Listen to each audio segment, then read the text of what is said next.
प्यारे विद्यार्थियों, आज हम अध्ययन करेंगे भारतीय संघवाद का द्वितीय भाग। इससे पहले के व्याख्यान में हमने भारतीय संघवाद का संवैधानिक परिप्रेक्ष्य देखते हुए ये पढ़ा कि भारतीय संविधान में संघ व्यवस्था के कौन कौन से तत्व हैं और जो भारतीय व्यवस्था को या उसकी प्रकृति को संघवादी स्वरूप प्रदान करती है। आज हम पढ़ेंगे भारतीय व्यवस्था में एकात्मवादी तत्व, यानी कि हमारे संविधान में कहीं पर भी संघवाद या फेडरेशन शब्द का जिक्र नहीं है, लेकिन संविधान के ऐसे बहुत से उपबंध है जिसमें संघात्मक शासन की विशेषताएं तो देखने को मिलती है और साथ ही एकात्मक शासन की विशेषताएं भी देखने को मिलती है, जो हमारी भारतीय व्यवस्था को एकात्मकवादी स्वरूप प्रदान करती है या एकात्मकवादी जो प्रकृति है वो दृष्टिगत होती है। अगर हम संविधान का अध्ययन करें और संविधान के बाहर कुछ उपबंधों का अध्ययन करें तो हम पाएंगे कि भारतीय व्यवस्था में ऐसे तत्व मौजूद हैं जो भारतीय व्यवस्था को एकात्मकवादी स्वरूप प्रदान करते हैं। हम भारतीय व्यवस्था के एकात्मकवादी स्वरूप का अध्ययन दो भागों में कर सकते हैं। पहला, भारतीय व्यवस्था के अंतरंग में विद्यमान एकात्मकवादी तत्व और द्वितीय, भारतीय व्यवस्था के बहिरंग में उपस्थित एकात्मकवादी तत्व। पहला, भारतीय व्यवस्था के अंतरंग में एकात्मकवादी तत्व। इससे तात्पर्य है कि भारतीय संविधान का अगर हम अध्ययन करें तो संविधान के बहुत से ऐसे उपबंध हैं जिनमें हमें एकात्मकवादी तत्व देखने को मिलते हैं और जो हमारी व्यवस्था को एकात्मकवादी स्वरूप प्रदान करते हैं। और उनमें से पहला है एकहरी नागरिकता। भारतीय संविधान में एकहरी नागरिकता का जिक्र किया गया है कि भारत के अंदर केवल नागरिक भारतीय होगा, ना कि किसी अन्य राज्य का, यानी नागरिकता केवल एक होगी, राज्य की नागरिकता नहीं होगी। इस प्रकार हम देखते हैं कि एकात्मकवादी स्वरूप का प्रथम तत्व हमें एकहरी नागरिकता के रूप में देखने को मिलता है कि भारत का जो नागरिक है वो भारतीय होगा, वो किसी अन्य राज्य का नागरिक नहीं कहलाएगा। दूसरा तत्व है शक्तियों का विभाजन केंद्र के पक्ष में। अगर हम भारतीय संविधान की 7वीं अनुसूची का अध्ययन करें तो हम देखेंगे कि भारतीय संविधान की 7वीं अनुसूची में 3 तरह की सूचियों का वर्णन है: संघ सूची, राज्य सूची, समवर्ती सूची। संघ सूची जिनमें 97 विषय हैं, इसमें कानून बनाने का अधिकार केंद्र को है, जो कि एकात्मकवादी स्वरूप को बतलाता है। राज्य सूची जिसमें 66 विषय हैं, इनमें कानून बनाने का अधिकार राज्य को है, लेकिन अनुच्छेद 352, 360, 356 का प्रयोग होने के बाद, यानी कि देश में जब राष्ट्रीय आपात या किसी राज्य में राष्ट्रपति शासन या फिर वित्तीय आपात लग जाए तो ऐसी स्थिति में वहाँ के विषयों पर, राज्य सूची के विषय पर कानून बनाने का अधिकार केंद्र को प्राप्त हो जाता है, यानी कि संसद को प्राप्त हो जाता है। इस प्रकार राज्य सूची के विषयों पर कानून बनाने की शक्ति केंद्र को प्राप्त हो जाती है। समवर्ती सूची जिसमें 47 विषय हैं, इनमें कानून बनाने का अधिकार संघ और राज्य दोनों के हैं, लेकिन अगर किसी विषय पर दोनों कानून बना लेते हैं तो केंद्र का कानून मान्य होता है। और बाकी जिन विषयों का उल्लेख इन तीनों सूचियों में नहीं है, उन्हें उसी सूची में रखा है, उन पर कानून बनाने का अधिकार केंद्र को प्राप्त है।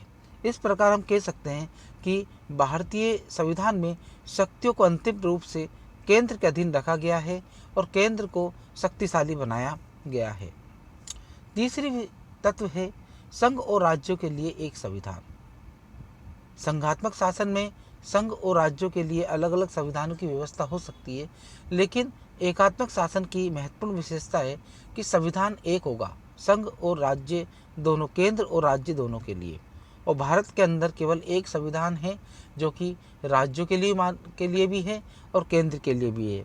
और दोनों शक्तियाँ वहीं से ग्रहण करते हैं, जो कि एकात्मकवादी स्वरूप को हमें इंगित करता है। चौथा तत्व है राज्यों की सीमाओं में नाम में परिवर्तन का अधिकार केंद्र को। अगर नए राज्यों का गठन करना हो या राज्य की सीमाओं में परिवर्तन करना हो या राज्य के नाम में परिवर्तन करना हो, तो ये कार्य केवल संसद ही कर सकती है, केंद्र ही कर सकता है, कोई अन्य नहीं कर सकता है। और ये एकात्मकवादी स्वरूप को बतलाता है।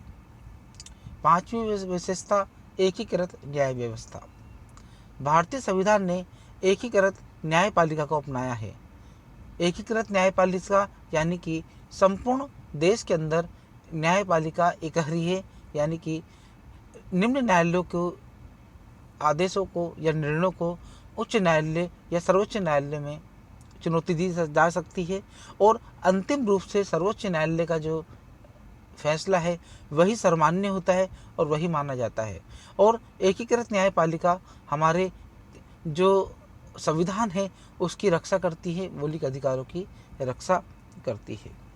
एक छठी विशेषता संकट काल में एकात्मक शासन, यानी कि हम देखते हैं कि अगर देश पर किसी अन्य देश का आक्रमण हो जाए या ऐसी वो योजना बना रहा हो, तो या देश में सैनिक विद्रोह हो जाए, गृह युद्ध हो जाए, ऐसी स्थिति में अनुच्छेद 352 के तहत आपातकाल लगाया जा सकता है राष्ट्रपति के द्वारा।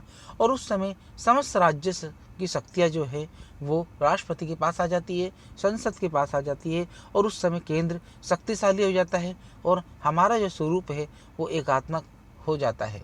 और ये हमारे एकात्मक व्यवस्था को दृढ़ करता है या इंगित करता है। महत्वपूर्ण विषयों के संदर्भ में एकीकृत व्यवस्था, हम देखते हैं कि भारतीय संविधान ने चुनाव आयोग, नियंत्रक महालेखा परीक्षक, अटॉर्नी जनरल और विभिन्न प्रकार के राष्ट्रीय आयोग और विभिन्न प्रकार के जो संवैधानिक पदाधिकारी जो केंद्र के अधीन है या फिर आईएएस और आईपीएस या अखिल भारतीय सेवाओं के अधिकारी, इनकी नियुक्ति केंद्र के द्वारा की जाती है और केंद्र के सेवा नियमों के तहत ये कार्य करते हैं और जो कि राज्यों में रहकर केंद्र की नीतियों को क्रियान्वयन में महत्वपूर्ण योगदान देते हैं। साथ ही राज्यसभा को अनुच्छेद 349 के तहत विशेष शक्ति प्राप्त है कि राज्यसभा 2/3 बहुमत से अगर कोई प्रस्ताव पारित कर दे तो वो राज्यों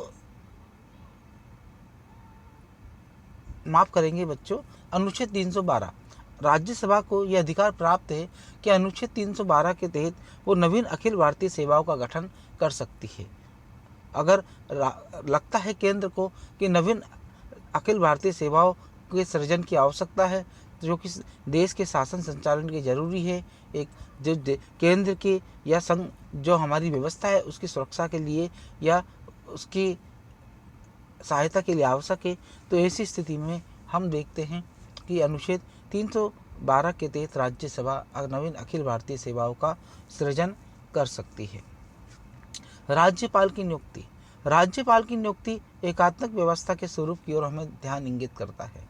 राज्यपाल केंद्र के एजेंट के रूप में कार्य करता है और राज्यों पर केंद्र राज्यपालों के द्वारा ही नज़र रखता है और यदि राज्यपाल को रखता है कि राज्य में संविधान के अनुसार शासन नहीं चल रहा है या केंद्र के आदेशों की अवहेलना हो रही है, तो वो अपने प्रतिवेदन के माध्यम से, रिपोर्ट के माध्यम से राज्य में अनुच्छेद 356 की सिफारिश कर राष्ट्रपति शासन की अनुशंसा कर सकता है।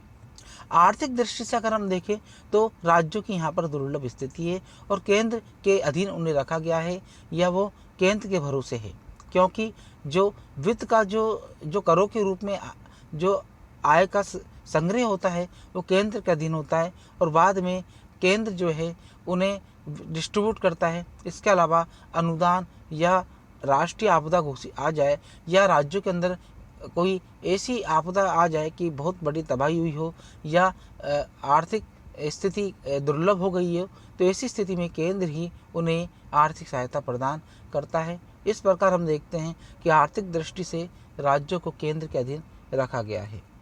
राज्यसभा में राज्यों का ये समान प्रतिनिधित्व इस बात की ओर इंगित करता है कि हमारे यहाँ एकात्मकता के तत्व हैं, क्योंकि संघात्मक शासन के अंदर राज्यों को समान प्रतिनिधित्व प्रदान किया जाता है, लेकिन भारत के अंदर राज्यसभा में राज्यों की जनसंख्या के अनुपात में सदस्यों को राज्यसभा में मनोनीत किया जाता है, जो कि असमान है।